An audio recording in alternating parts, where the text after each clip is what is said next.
E aí, pessoal, já pararam para pensar que o futuro dos carros elétricos pode estar escondido bem aí, no saleiro da cozinha? Parece loucura, né? Mas hoje a gente vai mergulhar fundo no segredo do sódio e descobrir se essa tecnologia pode mesmo virar o jogo da mobilidade elétrica.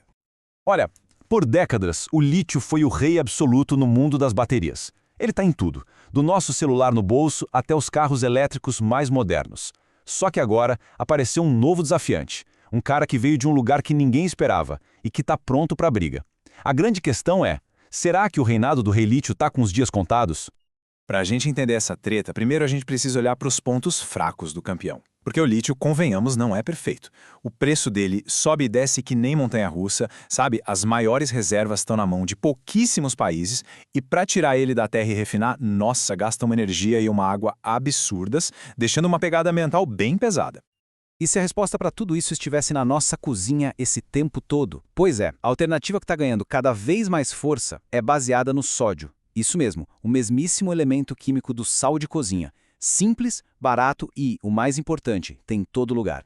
E a ciência por trás disso nem é um bicho de 7 cabeças, viu? Uma bateria de íon sódio funciona de um jeito muito parecido com a de lítio que a gente já conhece. Basicamente, os íons ficam passeando de um lado para o outro para guardar e liberar energia. A grande mágica aqui é simplesmente trocar um elemento raro e caro, que é o lítio, por um que é super comum e barato, o sódio. E aqui vem o número que, olha, muda tudo. O sódio é 400 vezes mais abundante na crosta da Terra do que o lítio. A gente não está falando de uma diferencinha pequena, é uma mudança total na disponibilidade da matéria-prima. É tipo a diferença entre ter que cavar para achar ouro e simplesmente pegar areia na praia. Beleza? Então chegou a hora do duelo. Vamos colocar esses dois gigantes, lítio e sódio, um contra o outro para ver no que dá nos quesitos que realmente importam para um carro elétrico.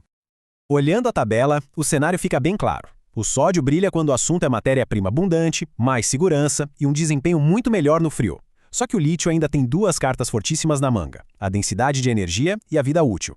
Vamos entender o que isso significa na prática? Densidade energética, trocando em miúdos, é autonomia. É o que diz quantos quilômetros dá para rodar antes de precisar parar para recarregar. E nesse ponto, a vantagem do lítio ainda é gritante. As melhores baterias de lítio conseguem guardar quase o dobro de energia que as de sódio, e isso se traduz diretamente em viagens mais longas com uma carga só. Além da autonomia, tem a durabilidade, que a gente mede em ciclos de vida. Um ciclo é uma carga e uma descarga completa da bateria. E aqui a diferença é gigante. Enquanto o sódio chega a uns 4.000 ciclos, algumas baterias de lítio já passam de 12.000, ou seja, é uma bateria que dura muito mais tempo. Aliás, é por isso que se fala para não carregar sempre até 100%, porque essas cargas parciais estressam menos a bateria e ajudam a fazer esses ciclos durarem mais. Então, o resumo da Aper é o seguinte, existe uma troca bem clara aqui. Com o lítio, se tem mais autonomia e a bateria dura mais. Só que o preço disso, tanto no bolso quanto para o planeta, é bem mais alto. Já com o sódio, o custo e o acesso melhoram demais, mas aí você abre mão um pouco no desempenho e na longevidade.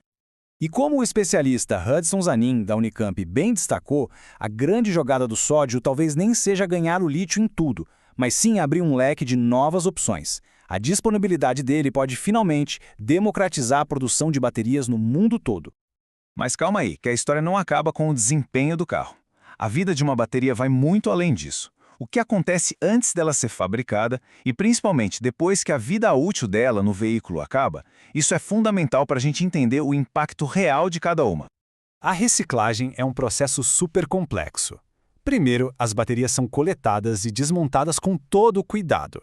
Daí, separam o que é plástico, cobre e alumínio.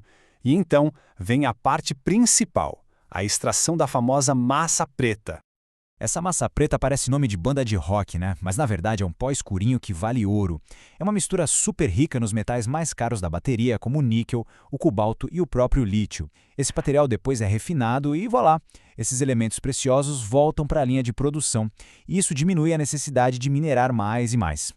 Mas e se o fim da vida no carro não fosse o fim de tudo? Porque reciclar não é a única saída. Uma bateria que já não está mais no auge para um veículo ainda é super útil. Ela pode ganhar uma segunda vida em sistemas que guardam energia para casas ou empresas, estendendo seu uso por muitos e muitos anos.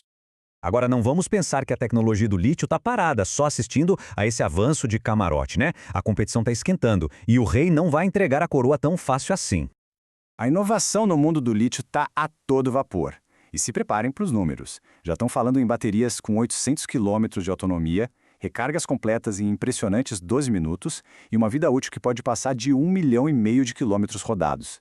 Isso muda as regras do jogo completamente. E tudo isso nos leva de volta ao momento da verdade. Depois de analisar todos os lados, quem sai vitorioso nessa batalha pela energia do nosso futuro, hein? A resposta, e isso talvez seja uma surpresa para alguns, é que não vai ter um único vencedor. Os especialistas são quase unânimes nisso. O futuro não é sobre uma tecnologia substituir a outra, mas sobre uma coexistência inteligente entre elas.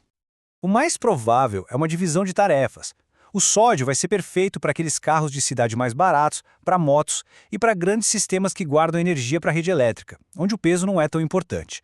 Enquanto isso, o lítio vai continuar reinando nos carrões elétricos de luxo e de longa distância, onde cada quilômetro de autonomia faz toda a diferença. E o mais legal é que isso não é papo para um futuro distante, não. Projetos de pesquisa aqui mesmo no Brasil, como os da Unicamp, já estão testando e melhorando as baterias de sódio. A promessa está virando realidade e abrindo as portas para uma mobilidade elétrica que pode de verdade ser para todo mundo. No fim das contas, a questão vai muito além da química. A escolha entre lítio e sódio é uma escolha sobre o que a gente prioriza. É a performance máxima a qualquer custo ou é a acessibilidade e a sustentabilidade para mais gente? A pergunta que fica no ar é: qual bateria vai mover o nosso futuro? Agora, o convite é para a gente continuar essa conversa. O que essa batalha das baterias significa para o futuro? Deixem aí as suas opiniões nos comentários. E claro, qual assunto de tecnologia ou ciência a gente deveria investigar no próximo vídeo? Se curtiram essa análise, não esqueçam de se inscrever no canal para não perder os próximos. Até mais!